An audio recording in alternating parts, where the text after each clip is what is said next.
तो हेलो साथियों, नमस्कार। स्वागत है आपका अपने चैनल सक्सेस जंक्शन एक कदम सफलता की ओर में। और हम लेकर के आ गए हैं आपके लिए एनसीईआरटी का भंडारा, यानी कि एनसीईआरटी के ऐसे प्रश्न जो अभी तक आपकी परीक्षा में पूछे गए हैं। 2022 के लेटेस्ट प्रश्न, उन प्रश्नों को हम आपके लिए लेकर के आए हैं।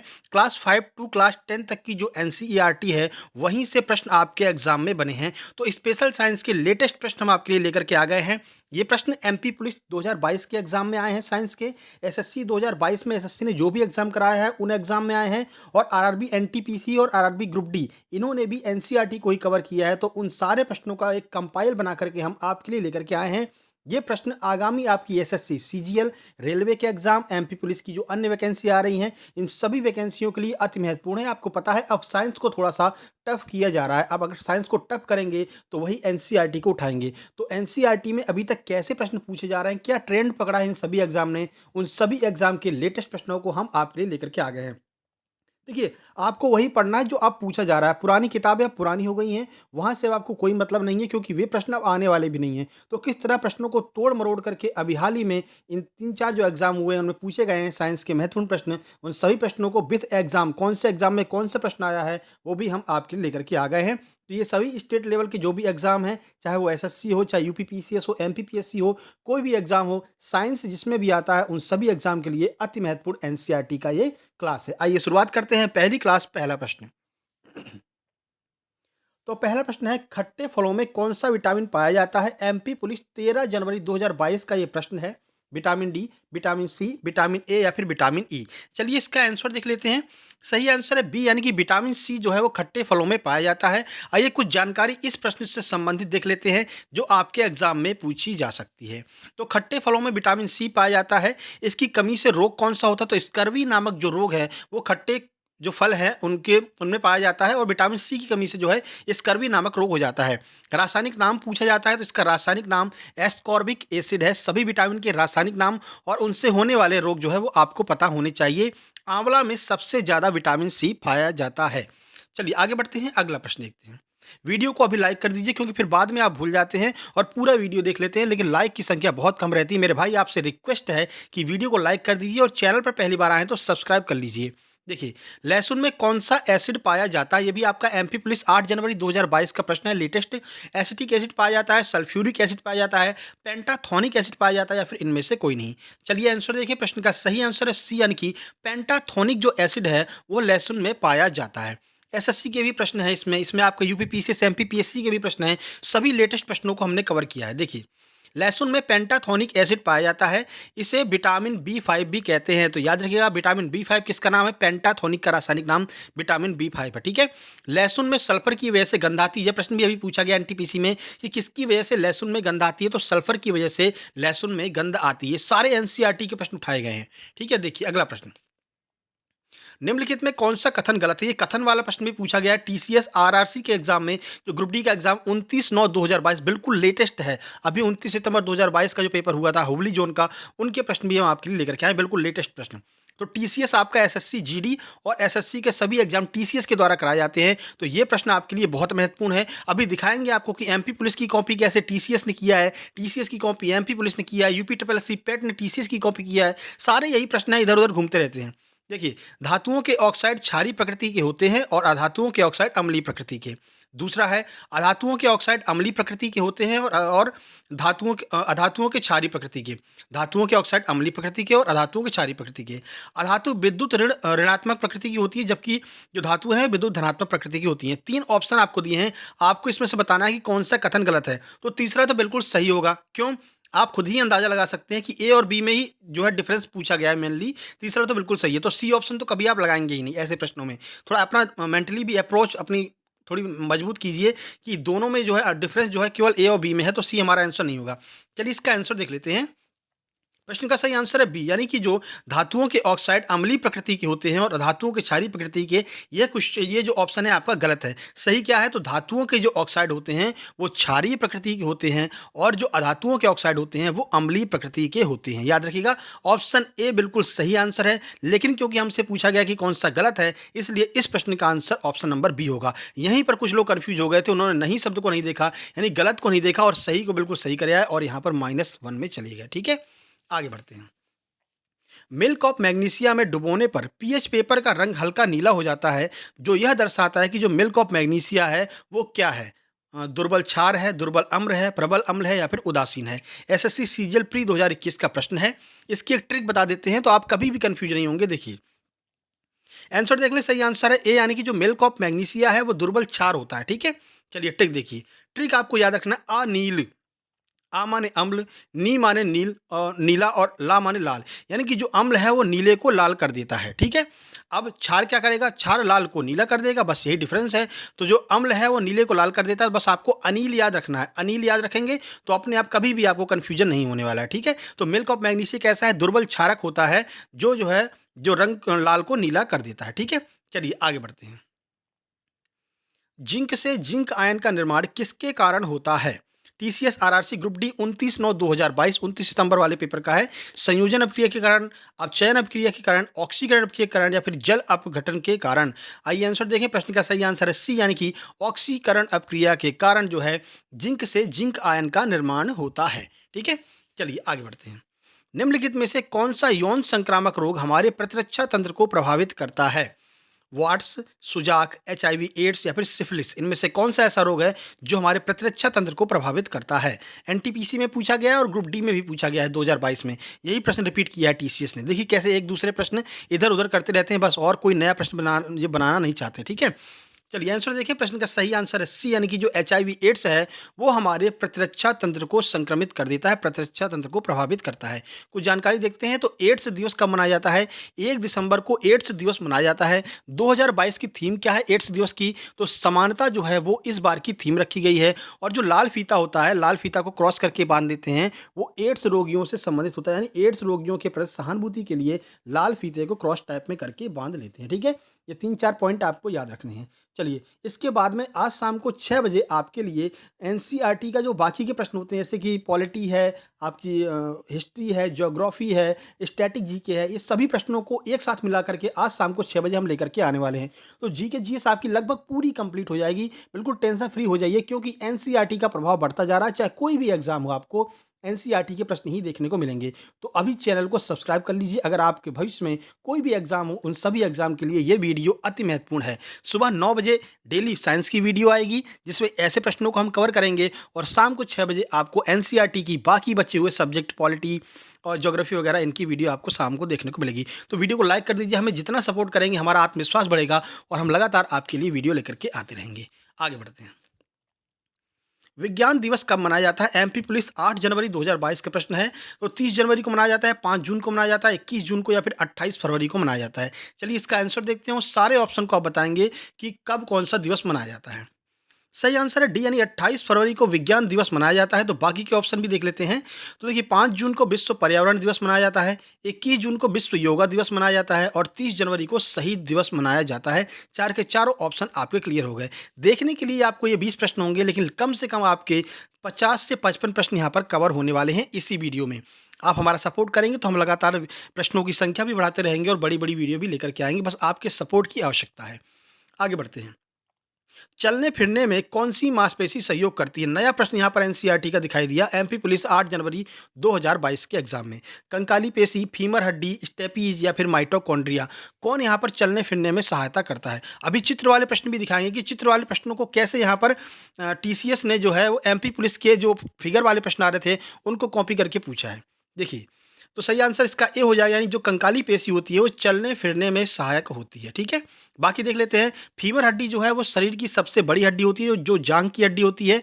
स्टेपी जो होती है वो सबसे छोटी हड्डी होती है और हमारे कान में पाई जाती है। और माइटोकॉन्ड्रिया को पावर हाउस कहते हैं, आपको पता ही होगा, नॉर्मल सा प्रश्न है, ये पूछा भी गया है। आगे बढ़ते हैं। अवतल दर्पण के लिए अनंत पर स्थित किसी वस्तु का प्रतिबिंब डैश स्थित होता है। अगर किसी अवतल दर्पण में किसी वस्तु को अनंत पर रख दे तो उसका प्रतिबिंब कहाँ पर बनेगा? देखिए किस तरह से प्रश्न ये बार बार रिपीट हुआ है। एसएससी सीजीएल ने 2021 में पूछा, तो एनटीपीसी में भी पूछा गया, उसके बाद आरआरसी 2022 में भी पूछा गया है। मतलब कि 3-3 एग्जाम ने इसी प्रश्न को बार बार रिपीट किया है। फोकस पर, ध्रुव पर, वक्रता केंद्र पर या फिर फोकस और वक्रता केंद्र के मध्य। आइए आंसर देख लेते हैं। तो प्रश्न का सही आंसर है ए, यानी कि अगर आप किसी वस्तु को अनंत पर रखेंगे तो उसका प्रतिबिंब फोकस पर बनेगा। देखिए अवतल दर्पण में अनंत पर रखी किसी वस्तु का प्रतिबिंब फोकस पर और फोकस पर रखी किसी वस्तु का प्रतिबिंब अनंत पर बनता है। आगे बढ़ते हैं। प्रतिरोधक का मात्रक क्या होता है? जो प्रतिरोध है उसका मात्रक क्या होता है? एमपी पुलिस ने पहले पूछा, फिर टीसीएस ने इसको ग्रुप डी में पूछ लिया, यानी एमपी पुलिस के प्रश्न को टीसीएस ने पूछ लिया, ठीक है? तो यही है, सब लोग वही एनसीईआरटी उठा रहे हैं। देखिए, कूलाम, वोल्ट, ओम या फिर एम्पीयर, क्या होता है प्रतिरोध का मात्रक? आइए आंसर देखिए, प्रश्न का सही आंसर है सी, ओम जो है वो प्रतिरोध का मात्रक होता है। एक सूत्र आपको अपने दिमाग में रखना है, कई बार यहाँ पर बार-बार लगभग 17-18 शिफ्ट में पूछा गया है, V बराबर आई आर, उसके बाद I बराबर R अपॉन V या फिर R बराबर V अपॉन I, इनमें से कौन सा सूत्र सही है? ऐसे करके ऑप्शन पूछा गया, तो याद रखिएगा इसी से मिल करके 3-4 जो है सूत्र आपके बना दिए और आपके ऑप्शन में दे करके पूछ लिए थे, तो V बराबर आई आर याद रखिएगा। आगे बढ़ते हैं। निम्नलिखित में से कौन सा ब्लीचिंग पाउडर का सही रासायनिक सूत्र है? एमपी पुलिस में पूछा गया, यूपी ट्रिपल सी 15/10/2022 अभी जो एग्जाम हुआ है, लगभग 10 से 20 दिन पहले, जो अभी 15 अक्टूबर को आपका जो एग्जाम हुआ है यूपी ट्रिपल सी पेट में, ये प्रश्न पूछा गया था। तो बिल्कुल लेटेस्ट प्रश्नों को लेकर के आए मेरे भाई, और क्या करें, इससे लेटेस्ट और क्या कर सकते हैं। अब तो वीडियो कम से कम आप लाइक कर दीजिए। देखिए, CaOH का होल ट्वाइस CaOCl2, CaO या फिर CaCl2, कौन सा होता है ब्लीचिंग पाउडर का रासायनिक सूत्र? आइए आंसर देखिए, प्रश्न का सही आंसर है बी, यानी कि CaOCl2 जो है वो रासायनिक सूत्र होता है ब्लीचिंग पाउडर का। देखिए, तो बुझे हुए चूने पर ऑक्सीजन गैस प्रवाहित करने से ब्लीचिंग पाउडर का निर्माण होता है। इसे विरंजक चूर्ण भी कहते हैं। याद रखिएगा, आपसे पूछा जा सकता है, ब्लीचिंग पाउडर को ही विरंजक चूर्ण कहते हैं। कैसे बनता है? तो बुझे हुए चूने पर जब हम ऑक्सीजन गैस प्रवाहित करते हैं तो आपका विरंजक चूर्ण का निर्माण होता है। आगे बढ़िए। कौन सा कथन इनमें से गलत है? फिर से गलत ही पूछा है। टीसीएस आरआरसी 29 सितंबर 2022 के एग्जाम में पूछा गया है, हुबली जोन वाले में। ऑप्शन ए है जीवाश्म ईंधन जो है वो अच्छा संसाधन है। ऑप्शन बी है कोक, कोलतार और कोयला गैस कोयले के उत्पाद हैं। ऑप्शन सी है कोयला, पेट्रोलियम और प्राकृतिक गैस जीवाश्म ईंधन है। बताइए कौन सा इसमें से गलत है? आइए आंसर देखिए, प्रश्न का सही आंसर है ए, यानी कि जीवाश्म ईंधन अच्छे संसाधन है। अच्छे का मतलब होता है जो कभी समाप्त ना हो, लेकिन आपको पता है जीवाश्म ईंधन एक समय पर जाकर के समाप्त हो जाएंगे, ठीक है ना? तो यही इसमें से गलत था। बाकी जो कोक है, कोलतार और कोयला है, वो कोयला गैस जो है वो सब कोयले के ही उत्पाद हैं। कोयला, पेट्रोलियम और प्राकृतिक गैस जीवाश्म ईंधन है, ये भी बिल्कुल सही है, ठीक है? आगे बढ़ते हैं। निम्नलिखित में से कौन सा कार्बन का क्रिस्टलीय अपरूप नहीं है? फुलेरिन, ग्रेफाइट, हीरा या फिर कोक? आइए आंसर देखें। प्रश्न का सही आंसर है डी, जो कोक है वो कार्बन का क्रिस्टलीय अपरूप नहीं है। टीसीएस ने आरआरसी 29 सितंबर 2022 के एग्जाम में पूछा है। तो फुलेरिन, हीरा और ग्रेफाइट कार्बन के क्रिस्टलीय अपरूप है, जबकि कोयला जो है वो एक अक्रिस्टलीय अपरूप है। तो इसलिए हमारा आंसर कोक हो जाएगा, यानी कि कोयला हो जाएगा। आगे बढ़िए। चैनल को सब्सक्राइब जरूर कर लेना, क्योंकि लगातार आपके लिए हम एनसीईआरटी के क्वेश्चन, चाहे वो आपके जीके जीएस हो, उसके बाद में आपका जो है साइंस है, इन सभी को हम कवर करने वाले हैं। लगातार लेटेस्ट प्रश्न, पुराने प्रश्नों को नहीं, बिल्कुल अभी 2022 में जो प्रश्न आए हैं उन्हीं को लेकर के हम आपके लिए आएंगे, ठीक है? चलिए, आरआरबी, एनटीपीसी और मध्य प्रदेश पुलिस में भी 2022 में प्रश्न पूछा गया है।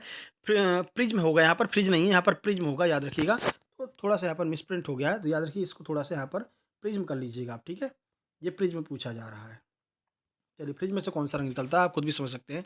तो देखिए, पीला, लाल, हरा या बैंगनी, तो प्रिज्म में से जब रंग निकलता है तो किसका जो विचलन है वो सबसे अधिक होगा?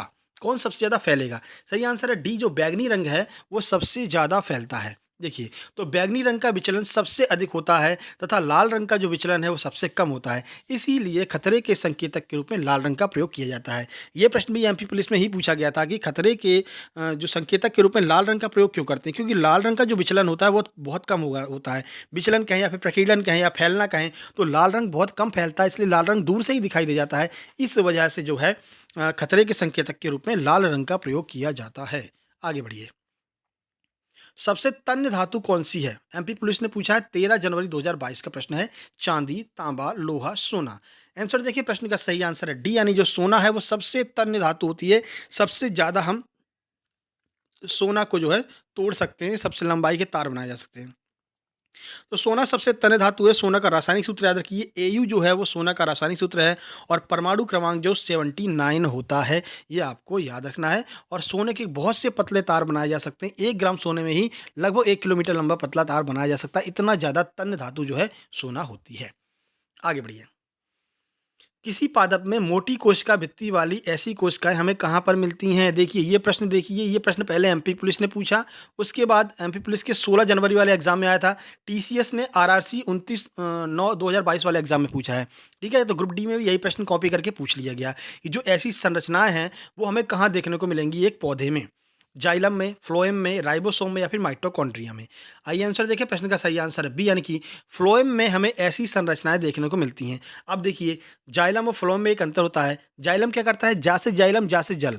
जाइलम जो है वो पृथ्वी के अंदर से जो जल होते हैं मिट्टी में, उसको पौधे के ऊपरी भाग तक पहुँचाता है। जबकि फ्लोएम क्या करता है, तो मिट्टी से जो खनिज पदार्थ होते हैं, उसको पौधे तक पहुँचाता है। तो अंतर याद रखिएगा, जा से जाइलम याद रखेंगे तो अपने आप आपको याद रखेगा।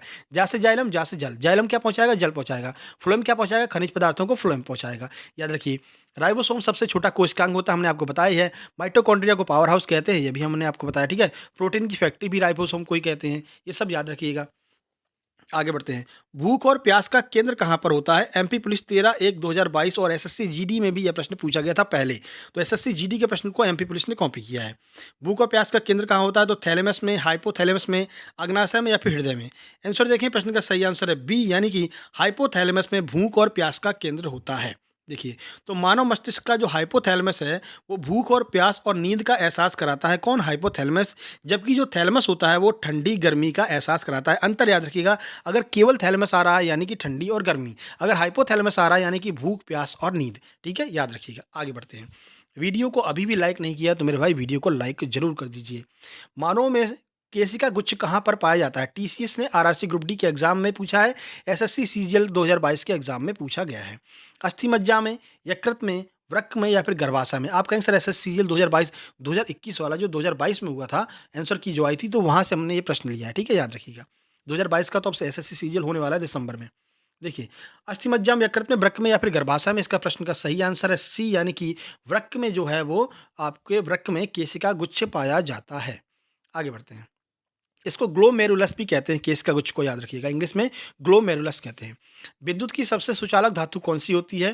तांबा, लोहा, चांदी या फिर एल्यूमिनियम? तो ये भी 2022 के किसी एग्जाम में पूछा गया है, ये शायद एमपी पुलिस में ही पूछा गया है, एमपी पुलिस में ही पूछा गया है शायद। ठीक है, और ये तो लगा मतलब कॉमन प्रश्न है, हर एक एग्जाम में लगभग पूछा ही जाता है। तो विद्युत की सबसे सुचालक धातु कौन सी है इनमें से? तो प्रश्न का सही आंसर आपका सी हो जाएगा। चांदी जो है वो विद्युत की सबसे सुचालक धातु होती है, याद रखिएगा। इसका सूत्र क्या है? तो एजी इसका सूत्र होता है। आगे बढ़ते हैं। तो ये कुछ महत्वपूर्ण प्रश्न थे, 20 प्रश्न लगभग थे, लेकिन कम से कम आपके 40 से 50 प्रश्नों को हमने इसी वीडियो में फैक्ट के थ्रू कवर कर लिया है। शाम को आपको 6 बजे एनसीईआरटी के भंडारे के अंतर्गत क्लास 5 से 10 तक जो एनसीईआरटी में जो प्रश्न पूछे जा रहे हैं, आपके किसके? हिस्ट्री के, ज्योग्राफी के, स्टैटिक जीके के, पॉलिटी के और साइंस के लगभग प्रश्नों को हम यहाँ पर कवर करने वाले हैं। ठीक है, UPSC, MPPSC, UPPCS, MPSI, SSC सभी परीक्षाओं के लिए ये वीडियो भी आपके लिए अति महत्वपूर्ण साबित होने वाली है। तो अभी जो आपने ये वीडियो देखी है, इसको पहले तो सबसे पहले आप इसको लाइक कर दीजिए, शेयर कर दीजिए, अपने दोस्तों के पास में जोड़िए अपने दोस्तों को, आपका ही परिवार है। जितने ज़्यादा लोग हमसे जुड़ेंगे हमारा उत्साह बढ़ेगा, हम लगातार आपके लिए अच्छे से अच्छा प्रयास, अच्छे से अच्छा कंटेंट लेकर के आते रहेंगे। चैनल पर पहली बार आए हैं तो सबसे पहले आप ही सब्सक्राइब कर लीजिए, तभी तो दूसरों को बोलेंगे, नहीं तो दूसरे कहेंगे आपने तो सब्सक्राइब ही नहीं किया, हमसे बोल रहे हो। तो पहले आप सब्सक्राइब कर लीजिए। ये हमारा टेलीग्राम चैनल है, जहाँ पर आपको सारे के सारे नोट्स मिल जाएंगे। टेलीग्राम पर सर्च कीजिएगा सक्सेस जंक्शन, आपको टेलीग्राम चैनल मिल जाएगा। अभी नया ये टेलीग्राम बनाया तो लगभग उस पे 500 या 600 सब्सक्राइबर ही होंगे। ठीक है, अब ये तो आपका फ़र्ज़ है ना कि आप कितने लोगों के पास शेयर करते हो, आपका परिवार है। ठीक है, बाकी मिलते हैं जल्द ही शाम को 6 बजे वाली वीडियो में, तब तक के लिए नमस्कार, धन्यवाद। वीडियो अपलोड कर दी गई है शाम को 6 बजे वाली, वहाँ पर आपको जो है 6 बजे वो मतलब पब्लिक हो जाएगी। ठीक है, अभी केवल अपलोड की है, आपको नोटिफ़िकेशन दिखाई दे रहा होगा। चलिए, तब तक के लिए नमस्कार, धन्यवाद।